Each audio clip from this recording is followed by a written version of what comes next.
in this fight. We all need to take those same policies and same procedures and, stay at home, use your phone if you think you're sick. Today we heard some very powerful advice. Don't treat yourself. Please, people, don't treat yourself. Call the doctor, tell the doctor your symptoms, and get the right medical help. But, if you're worried and sitting and worried about it, you're going to make yourself worse. We're learning other things are happening. I've been receiving notices from friends who are in the medical field that, COVID seems to be affecting people differently. So we don't know every symptom to a T, right? We know that there are some, but we also know that you are contagious for weeks before you even get a symptoms. So, just stay home, be calm, find things to do at home, right? Meditate, get back healthy, find blessings in your life. Be thankful if you have food, and if you don't, call us. Contact Ankit or I or Nick here at IBM TV. We got a whole team of people. No matter what country you're in, we know somebody who knows somebody. I think Ankit knows everybody in the world. And we'll help you. We've actually had people contact us and ask us for help, and we've been able to get them in contact with other people. So don't feel like you're alone. There's no reason.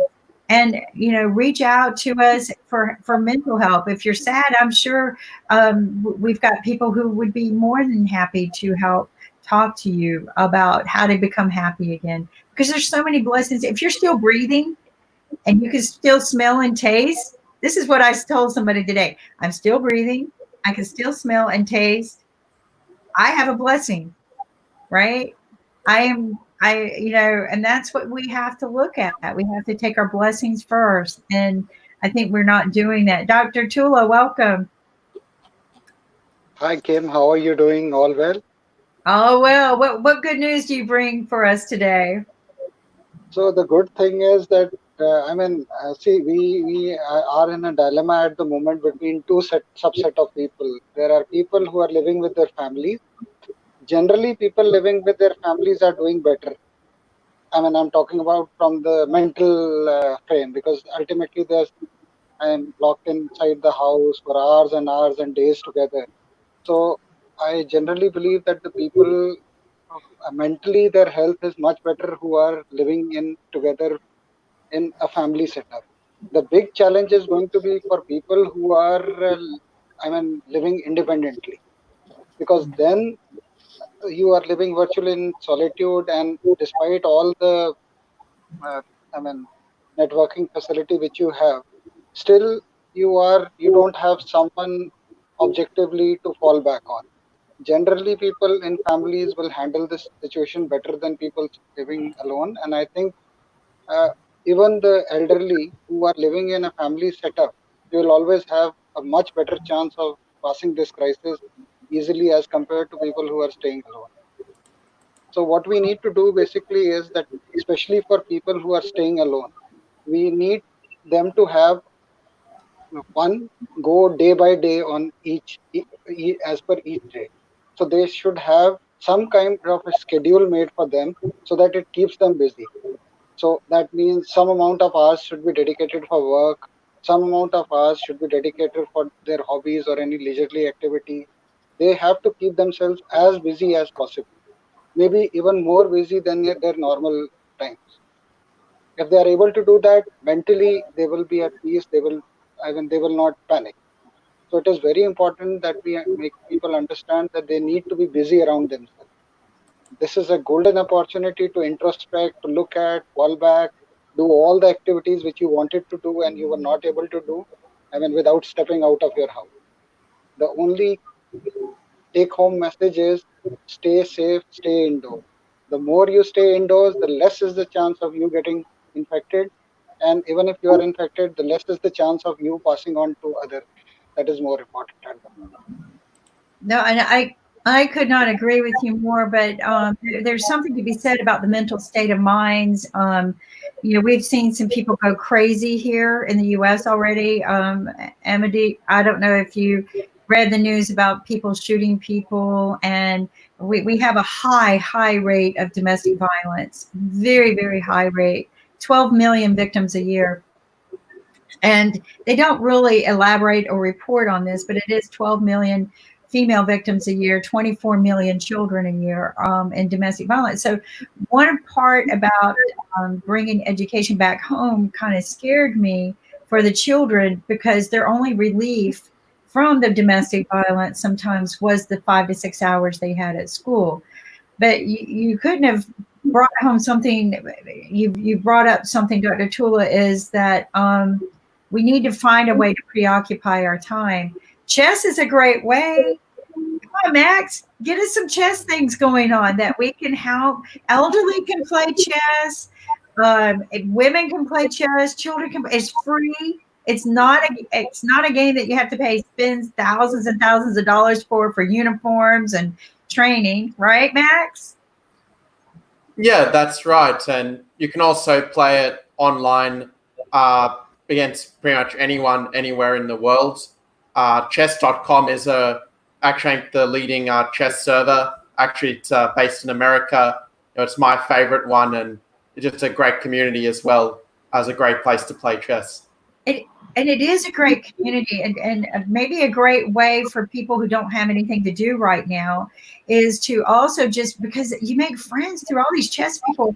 I've never played chess except for as a child, but all of these chess people reach out to me now. Hey, I want to play chess. I can't play chess. And ask Sasha. Oh my gosh, I'm. He'll go, make a move, Kim. Make a move.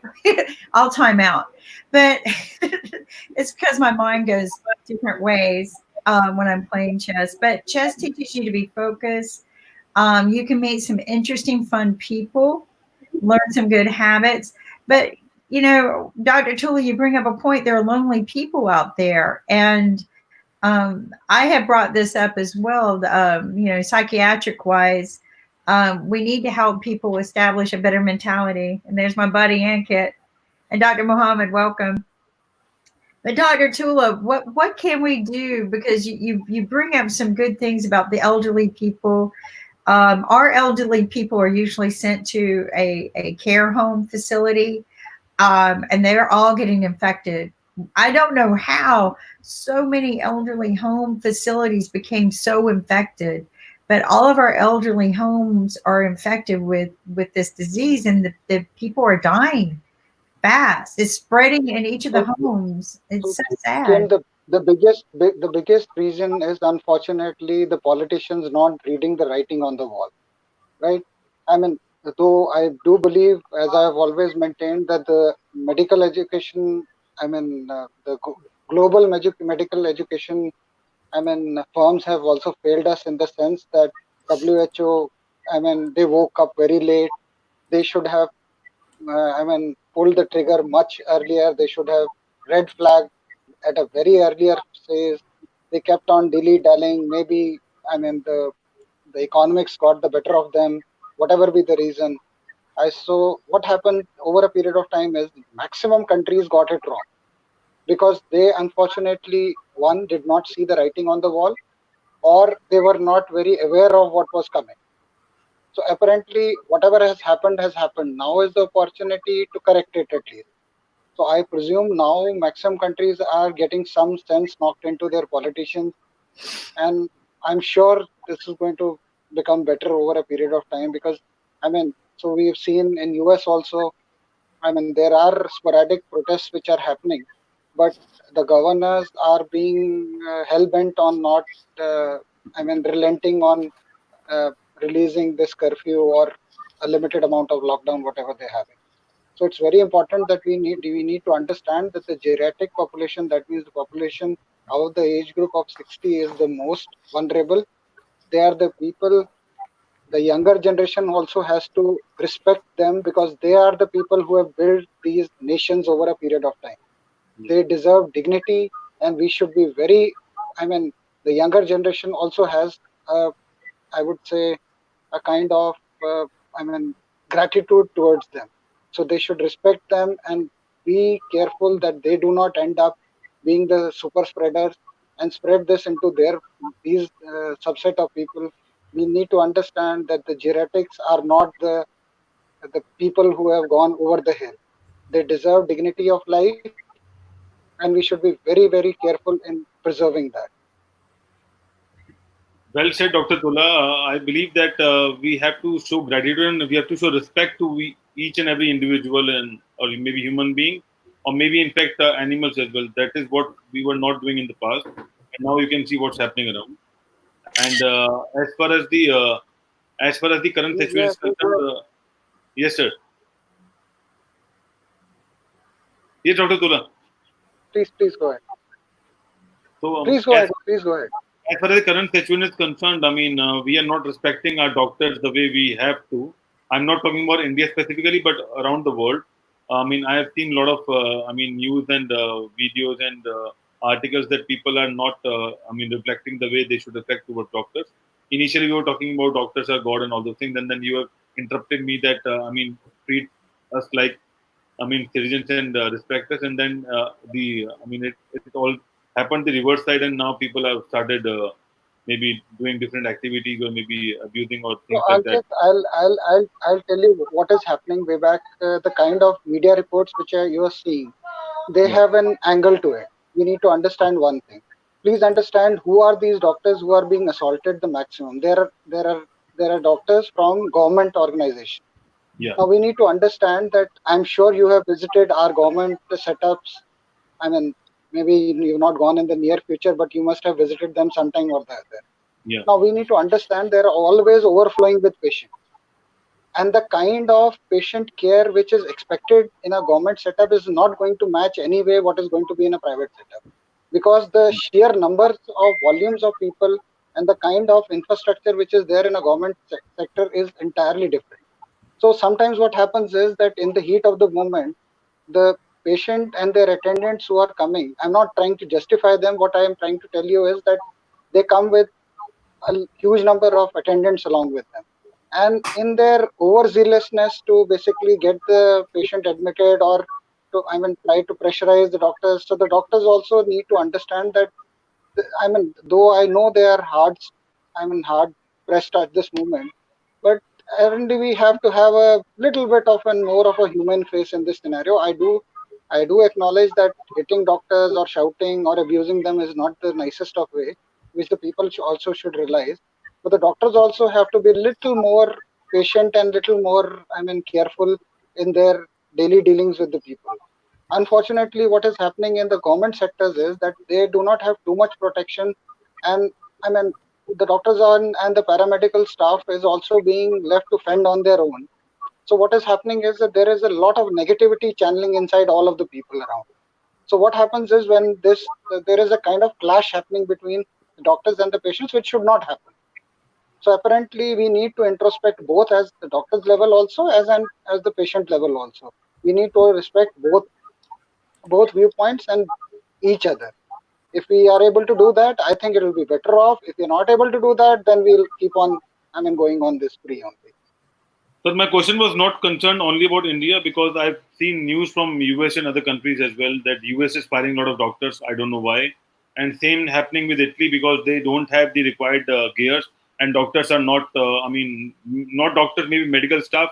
They are very concerned about their health, and you know what happened in Italy and Spain. A lot of doctors have been contaminated, and so they don't have the gears as well. So that means we are not respecting them, or maybe we don't have the enough resources to fulfill at that point of So, time, because they are the so Ankit, front runners that at this point that of is time. yeah.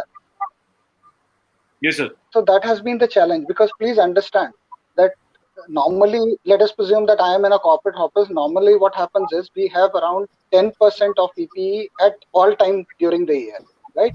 Now Yeah, this pandemic came, and it came out of the blue. No one was prepared for it. And unfortunately, when you are not prepared and suddenly you are attacked, it's a kind of guerrilla warfare which happens. And the scale at which is happened, unfortunately, we will always have a demand and supply mismatch. Because at the moment, also, what is happening is all countries are ordering these PPEs. Unfortunately, the delivery is not matching their orders. Look at what has happened with us also. So we got these, PPEs from some various yeah, other countries like China and all. And a lot of things were substandard, which would not match up to the quality, because that's a hard pressed thing which is going to happen. So we need to understand that maximum people also need to understand that they do not need to crowd up the hospital. So there is a lot of methods which we can do. there are people who do not require hospitalization. We should be segregating them, not getting them to the hospitals. Unfortunately, what is happening is anyone who has simple symptoms also starts rushing, panicking, and rushing to the doctor. What I presume, what the governments all across should do now, I presume some countries are doing it, but they should have a list of entire doctors in an entire district, right? And get them to a certain kind of an application or something, and get that spread to all people so that we can help and reach out to the community. Rather than people coming to us, we should be the ones who should be reaching out to people, and people who are just afraid or they have minimum symptoms, we can calm them down. I think that's the better way to go around it, rather than getting these people to rush into the hospital with basic symptoms also, which may not be related to COVID also.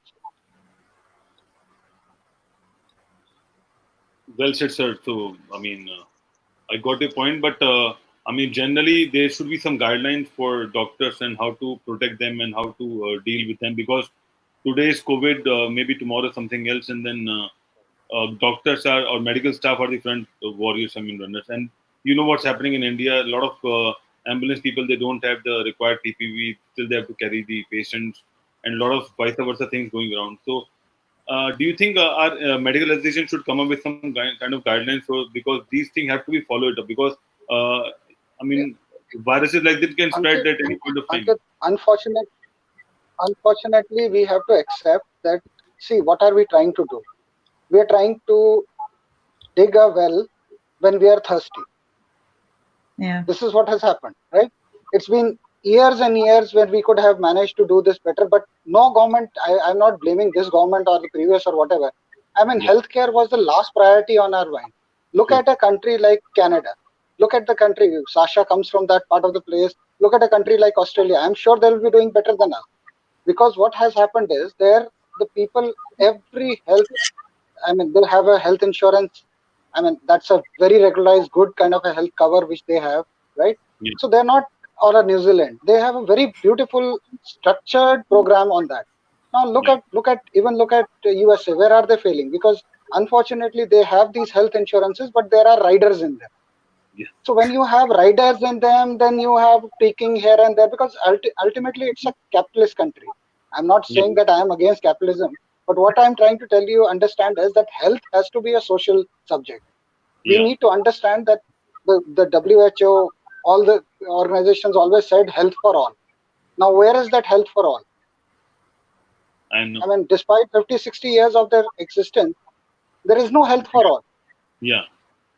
And Right? you know, Dr. And see, George, you brought up a please. wonderful point is that we've known about the coronavirus and the strains and the different viruses that actually can get out of control and kill people. And the thing is that we'll address those things when they happen, but as soon as we get them under control, we cast them aside. We don't invest anymore in them. Like corona has been around and was identified back in 1964. I was reading the article about it. I religiously read National Geographic, and so we've known about these viruses. Every time they raise their head, they're worse.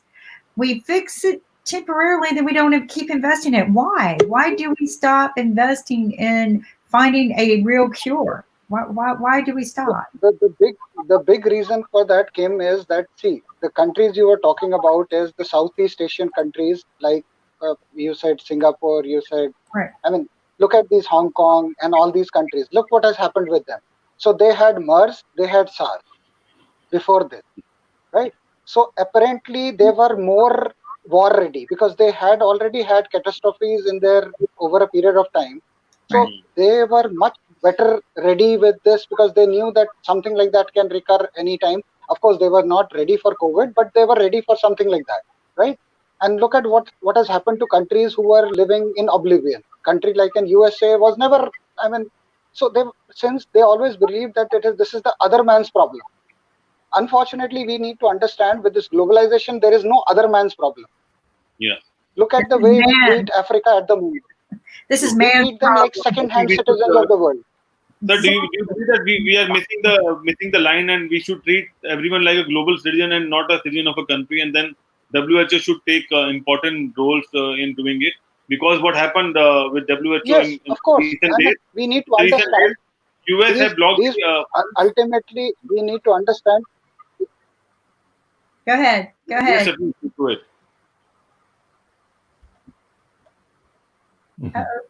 So yeah, so what Yes, is sir, please do it. the problem? What we need to understand is that we are all of the human race. The most important thing is that we are all human, right? So apparently, over a period of time, due to political ideologies, all these lines have been drawn across where there are financial implications, economics, politics, religion, everything all around. But ultimately, we all need to understand that we need to survive first. I mean, all of this can wait, right? I'm sure now people have gone wiser over a period of time. Previously, we had a lot of divide going around this, that, this religion, that religion. Over a period of time, now people have started understanding, and I'm sure over a period of time they will further understand that ultimately this is not about any kind of sectarian or something like that. We need to understand that the whole world at this moment is connected, whether we like it or not, primarily due to the financial reason, right? Now there is no going to be one kind of world leader who is going to dictate. We need to understand that we have to empower ourselves and try to connect with each other, try to understand each other's problems and try to solve them to the best of our abilities. Unfortunately, we are looking at the wrong people. We are looking at the politicians to do it. Unfortunately, I'm sorry to say, but the politicians don't stand a chance. I agree with you, and I think Dr. Amadik was relaying that to us, that it's the responsibility of each of us now. We know, but she said something that, we don't really always depend on the politicians to take care of us. And they made some wrong choices for whatever reason their choices were. They all had the same information from who. I don't know if who misinformed them, or because I've seen notices. I thought I was reading the same notices my leaders were reading, but my leaders weren't heeding to the warnings. So I think you're right. I think this is not each individual country's problem, or this is man's problem. This is our problem. I think you're right. I think we need to take control over it. And I'm not talking about an uprising. I think we need to get organized, right? We need to connect and realize that So, this is each of us. so Kim, I'll tell you a very interesting thing. What has happened in India over a period of time? I'm talking about my country. What has happened is, Okay. so in medical science also we are living in very medieval times. What has happened more is that we were never investing. I'll tell you, all our organization, our basic institute, the good institutes, what you call them, the premier institute. There are 5 or 6 in number. I mean, they were basically instituted by our freedom engineers. What I'm talking about them is that people who got us freedom. They were the people who made this institute. I've never seen anything. I mean, in the last 50 years, I'm not saying I'm blaming any governments, but ultimately they were never drawn into medical, right? And the amount of research which has been done in these institutes over a period, because the funding has been minuscule in research, so we were never researching. So, and if I look all across the globe, also this is what is happening over a period of time. Everything is revolved around marketing. Everyone is marketing something. There you go. So what has happened is that unfortunately, when times like this, when there is a crisis, now they are starting to dig everything around that we'll get this, we'll get that. Unfortunately, it's not going to happen in a jiffy. It's going to take time. And no, it's not And going to of happen. course, research is a drainer. That means you have to put lots of money into research, and despite that, you may not come out with anything. We spend It's not billions two of and two dollars makes four. researching going to the moon and to the Mars. Why can't we take that and put it back Yeah. in our So Earth? yes, so that's what it is. No, why are we looking at those places? I'm not saying that it's bad to look at that places. Of course, there are people who will who will not agree to my point of view there. But I am telling you that at least we need to look inwards also. Yeah. So the first thing which we need to look at is our health. And what has happened over a period of time? We're spending money on, I mean, all kinds of activities, I mean, weapons, you name it, anything and everything. Right? But what is happening on the medical science of it? Look at what has happened in your country also. Your country also, if I look at the hospitals and all, why the bills are so much? Why is the insurance amount so much? Have you ever thought about it? Yeah, I do. I Because think about it every day. so because these insurance companies who are making profits out of it, right? These bigger hospitals where ultimately everyone is into profit making. So I mean, where is the socialist angle to the health in this whole thing? There's none. Health, unfortunately, has to be the priority. It's never been. Now we are struggling, and especially in all countries all across the globe are struggling at the moment. I can vouch for it. If this pandemic spreads for around 3 months, 4 months, you will see it tattering all of the country. No, I think you're right. It's unfortunate, but that is what the reality at the moment is.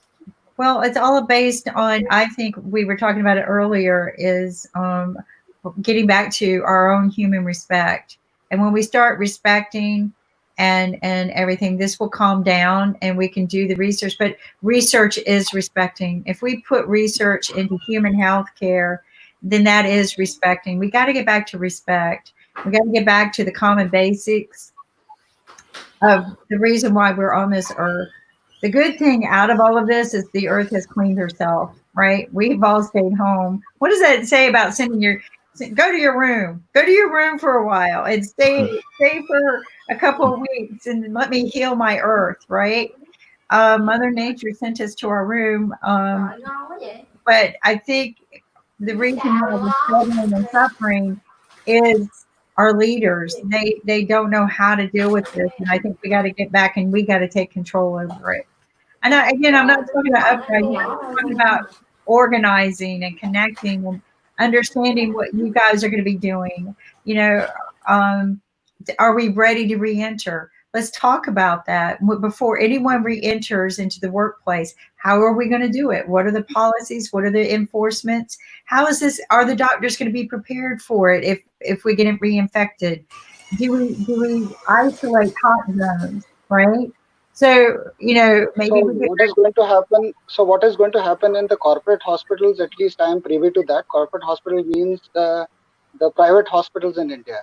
So generally, every hospital has its task force, and they've mandated a basic team in which what they are now trying to do is that they are telling that all the entry to the hospitals will be through one gate. Number one. Number two, they will be through the emergency where every person who is entering the hospital will have to have a COVID certification. That means they will have to have a COVID certification. That means that they are COVID negative, and that has to be within 48 hours. That means anyone who is having it above that will not be allowed entry. There will be people who will be in PPE who will first examine the patient in the emergency, and then from there it will go to the various other departments. So apparently we are not looking, we are looking at a different new at the moment. It's not going to happen that you will have hustle bustle in the hospitals. So I would only recommend that people who are in rare requirement for hospitalization should only come to the hospitals.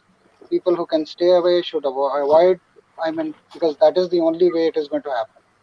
And No, over a period of time, once this immunity level develops or we break the chain of this, then slowly, gradually, we can wean in by, I mean, stepwise, gradually trying to get people back to their workplaces. But then we have to be very, very careful because one misstep or one wrong step from us can lead to catastrophe at the moment. It will be disaster. and the thing is you bring this up about the COVID-19 certificate, almost like certifying people before they re-enter into the hospital. But I'm wondering, because right now we've got a lot of hotels and motels that are not being used, why we cannot turn them into a COVID-19 ICU center. That way the doctors are all PPE proper, right? There is no question about any of this. We're less likely, if we're sending patients to there with virus indications anyway, then we're prepared to deal with them and we can isolate a little bit faster. And then the hospitals that treat people for all the other problems in the world are less likely to get infected. The doctors, are going to have their PPE on, hopefully, anyway, during this time, but it's less likely to be contagious because you're sending people with all the virus problems over to a virus center that is going to contain it. And then if people are found to be And then you could put the CAT scans there, because we learned that CAT scans, the CT scans, is the only quick way to know whether somebody has this or not. So you Agreed. CAT scan them, you contain them. It's a little more friendlier environment, and then you can educate people while they're there, right?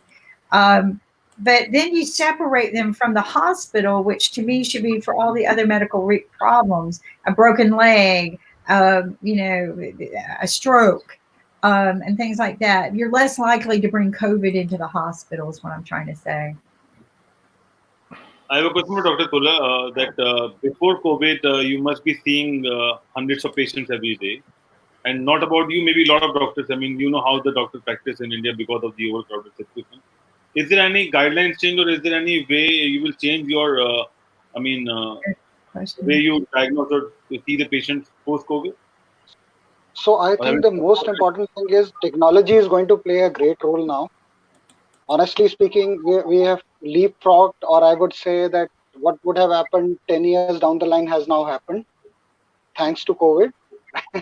So apparently the technology will now take a part into it. So what is going to happen is that we will have to separate the wheat from the chaff. That means people who really require some kind of intervention will be the only people who will be referred to hospitals. Rest, it will be more on a consultation type, right? And that is how we take it from there.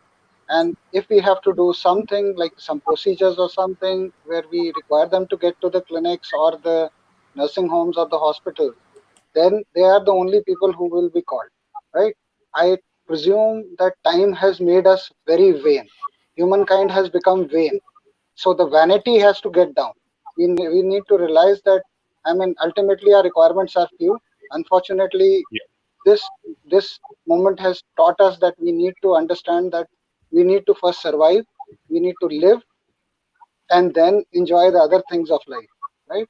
So it's very important that we should stay, we should stay indoors, we should try and limit our activity to whatever it is.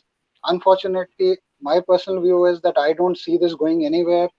I mean, I'm sure Mohammed will have an idea on that because what the government is doing on this, but I think we are not going anywhere from this. So I presume we'll have to, I mean, just tide this over. And sir, also, do you think we should carry the same practices because post-COVID also, I mean, you know how what happens in hospitals. I mean, a lot of people just enter the hospital like anything. There are no, I mean, protocols to be followed, maybe testing or things like that. So, do you think we should have some kind of an testing or some kind of a basic diagnosis before someone will enter to the hospital? Yes, so Ankit, that is going to happen. The most important thing we need to understand is we need to look up at countries like Japan, Singapore, uh, countries where social distancing is a norm. Please understand, they are people who culturally are very softer, right? They believe that we need to give respect and space to everyone. Unfortunately, in our countries, we are virtually fighting with everyone in a race. Now, whereas this race led us, now you can see yourself. There is no race. But unfortunately, we apparently seem to be, I mean, running for something. Now, what are we running from? I don't know. I've never understood. I've been traveling all the way around. I generally used to travel around 25 days in a month for the organization I used to work for. So I was really traveling nearly 22 to 25 days in a month. In the airports also, I used to see that there was a lot of jostling happening. I mean, people, I mean, when the flight used to land, I mean, as soon as the flight landed, people used to get up. I used to wonder what is the hurry about? Why are Yes. they hurrying about so much about? I mean, it just looked very surreal to me. This is what has happened over a period of time is that we need to understand and introspect at our level also, that we need to give space to everyone. We need to have a minimum amount of distance between us. Jostling has to finish. We have to look at other cultures which are more softer, and we need to learn from them. If we don't learn that way, I don't think we're going away from this problem. We will just go round and round in circles only. I think this is a good time where we need to understand, as an Indian, we need to understand that we need to give respect to all our human, I mean, fellow countrymen as well as the fellow humans all across the globe. There is no one who is bigger, no one who is smaller, and this vanity in us has to go down. Because unfortunately, what I believe is the more rich we become, the more vain we become. I think So it has ultimately, nothing to do with money either. This disease is going to take people.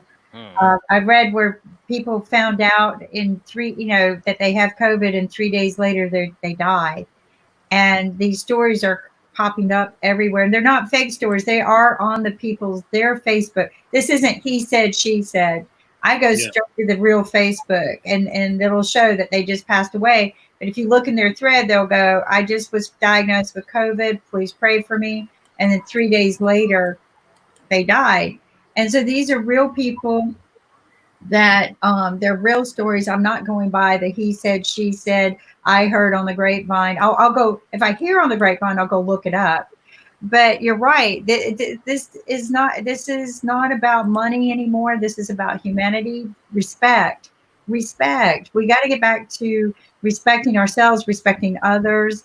And we lost it. We lost it for what? For money. And money is how we sustain in our life, but we need to get back to respect. I don't know what's going on in other countries, why some countries are doing better than others.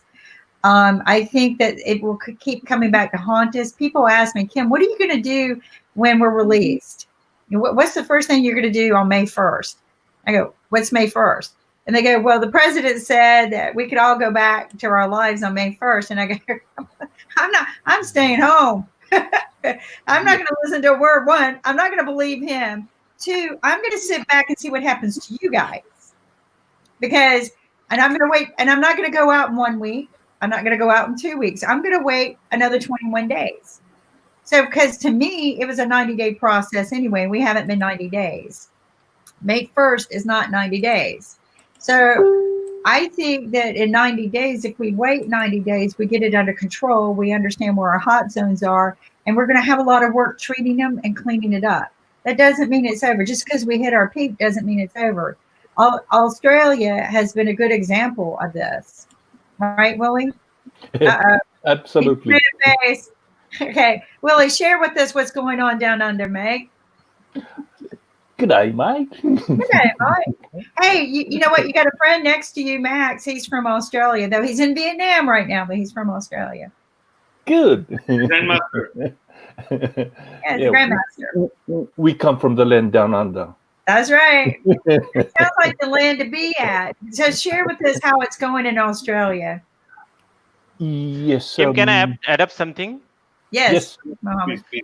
See, you all three people are raising the common issues what we are facing as a global village actually. So right now we are living in a global village. So whatever the problem we are having the common problem. See, adding to this thing, we are having more than or approximately the 400 million people, those who are living in a below poverty line. They don't have any vision, they don't have anything else, but every day they want some food and they want to work, they work and they're getting food. So 400 million people are dying every day, and they are not getting the proper food to eat, they are not getting proper clothes to wear. So forget the healthcare facilities and all, and nobody is bothering about that. But in real world situations, see, there are three parties I understand. One is the political parties. Second is the religious parties. There are so many religious. So there is second party is religious party. Third is a media party. These three parties are having the very good association with each other, and they are working on the common agenda. They are not working for the real agenda, whatever the Adams family are facing right now. So somebody is taking care of their boundary, and some other are also taking care of boundary. But we don't believe that these are the man-made boundaries. Actual population or actual, we are the Adams family. We have to raise, and it is time. See, thinking without action is abortion. So we cannot only think. So thank you very much, IBM, that you have raising this thing. And I feel that I'm living in a global village. While we are here, we're every day we are meeting out here as a family. So we are feeling that we are Adam's family. We are talking about the common issues, common problem, and we are spreading this information to everywhere in the world right now. So we have to think about the family first. we are whatever we are following the religion, whatever we are following the politics or media or whatever, but our agenda is the most important thing. 400 million population, those who are not getting the proper food, proper clothes, or proper healthcare facilities. We have to have a common global plan for that. Otherwise, see, this pandemic, we are worried. Why we are worried? Because I'm thinking about my life. Oh, somebody can infect me, so that person, even the below poverty line people, should get the good facilities, world class healthcare facilities. Otherwise, he can infect me also. So I am worried about me right now. We have to worried about us also. We have to unite each other. We have to take care. We have to have the common issues. We have to talk about the common issues, and we have to give the common facilities to every human being right now. Otherwise, in the next coming pandemic, we cannot face the pandemic, because no virus are more smarter than us. Hope it's a very valuable thing that we have to continue, and we can work on that. No, and that is a very powerful statement, and I hope you don't mind that I steal your message on We Are Global Village, because right now we're in this together, even though our politicians don't see this, and divide and conquer. I guess that's social distancing, and we'll conquer this disease, right? But I agree with you. We need to quit being selfish and self entitled and stay at home, because I don't want to get it, but I don't want to sit at home for 90 days right now and never get out because everybody else has to go out and be crazy. And give the doctors a break, people. I'm getting messages. I've got a friend, a dear friend of mine, who is in the same boat that Dr. Tula had been in, where she came in contact with a COVID patient. Now she's going in quarantine. She's being responsible, right? She goes, "Oh my gosh, they found out, they're tracing it, but it was a baby. The COVID patient was a baby." She didn't think the baby would be contagious. And they didn't have PPE like you would think. They had PPE in certain ways, but not enough to really protect her. And and then they found out, they're back tracing data, right? Dr. Tula, we're utilizing technology. They're back tracing, and they're able to test the people who came in contact with the mother and the father. And they're finding all of these other people who are contagious with COVID right now. And it was all brought into the baby ICU. So, and we didn't do extreme measures. I thought that we were keeping people out of the baby rooms that were where babies were born. In Florida, I heard that they actually even won't let fathers come in when the mothers are delivering babies, that just the mom and the baby come in. That's how they're containing it. So my friend might be contagious now, and she's my age. And I'm very worried about her. And when she'd been going to work every day and bringing it back home to her family and her husband. And so I don't think people are being fair or responsible to others when they think, oh, well, I'm not contagious because I don't feel a symptom. We've learned today that symptoms come in various different packages based on your own personal immunity. We keep hearing this over and over. But the best responsible thing we could do, which is what we talk about, is stay home. Yes, and Kit. I have a question for Dr. Tula. I mean, a lot of viewers are asking, but we didn't get the answer as of now. So when there is the mosquito flying over a COVID patient, does that mosquito take some viruses and contaminate to a person who is COVID free? Is it possible So in I'll tell you, maybe a couple Ankit, of the okay. The good part with this, at least I believe there is some goodness with this virus also, that it is primarily a fomite-borne or a aerosol-borne infection. That means it primarily, the focus of entry is going to be through the lung, right? So, or the oropharyngeal route, what you call it.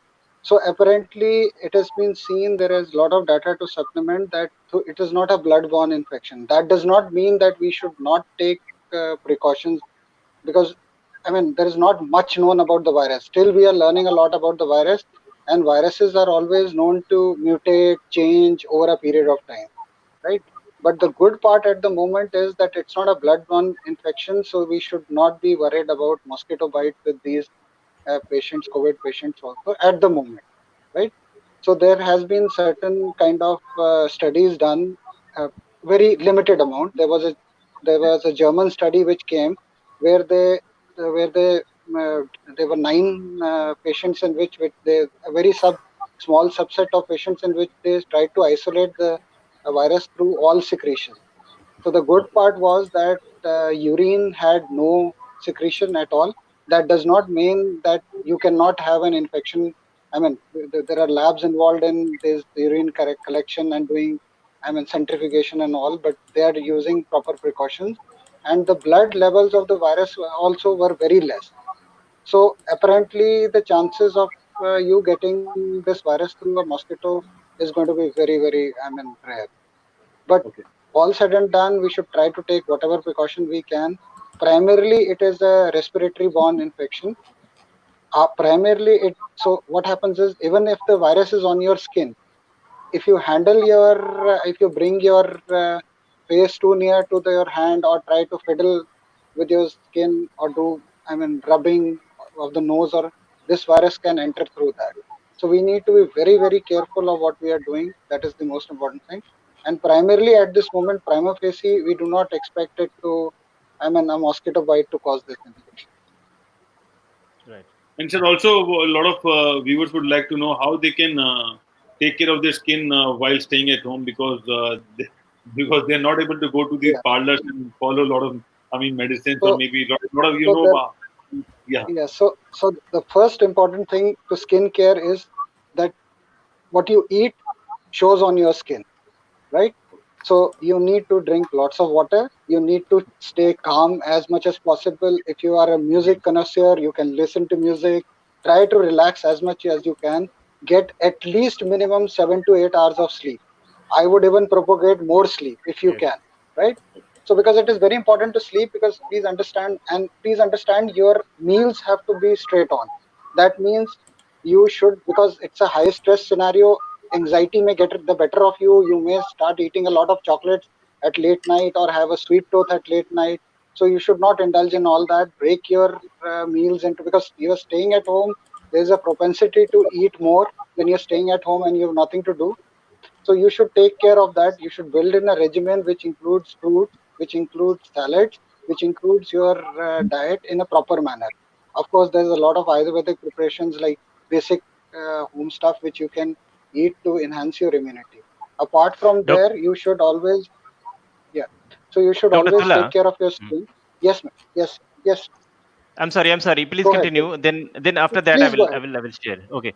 Yeah. Luckily, I So reduced 3 kg weight during this COVID. yeah, that is there is a reason for that. Please understand, you may not be eating less, still you Yeah. lose weight. There is a reason for that, because what happens is, once you're home, you're eating home food, which is less in Yes. oil, Yes. Yeah. which is less in fat, right? So apparently, and the amount of traveling which you're doing, it has some amount of effect. The hormones also are now getting to balance out a little bit. That is why I believe that everyone who is staying in home, and they're going to lose some amount of weight. There is not going to be too much of gain in weight unless until you start hogging on the food. People who are going to have a balanced diet, they're going to eat. So that's why it is very important that Sneakers. so the game is into snake. So so apparently, if you look at it, you will improve a lot if you have the bandwidth of doing it. No, I agree. But sir, I'm facing the other way. What I'm facing is that So apart from there, your basic routine, that means, yes, please Yes. go ahead. Please go ahead. yeah, please go ahead. Go ahead, Atula. Yeah, so apart from there, what I would request is that people, they should wash their hair with shampoo twice in a week, not more than that. Oil is a very good conditioner. They should condition their oil at least once in a week, right? It is for relaxation also, as well as a very good conditioner. Sorry. For the face, they should use emollients. If they are in a dry climate, they should use emollients. Emollients means basic moisturizers. There need not be any fancy creams. Basic moisturizers work the best. You can tone and do exfoliation once in a week or twice a week, depending upon the city where you're living in, and try to eat as much as healthy as you can.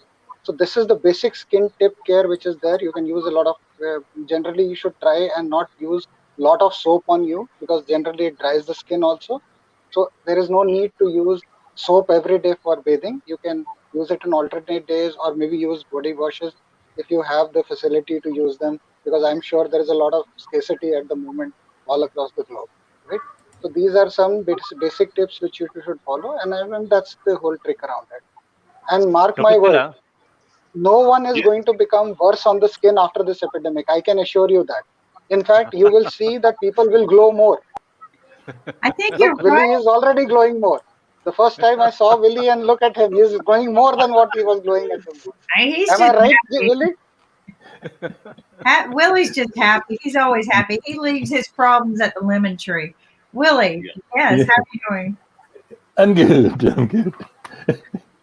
Okay, yeah, I'm just looking at the stats, and yes, we're starting, like I've been saying for the last few days, a flat line, and the progress, the total number at this point in time is just 6,600, which is amazing.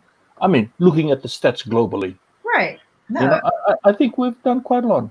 At the same time, let's not be complacent, because I go out and do shopping, and I see some people just sitting in the, like, in the shopping center.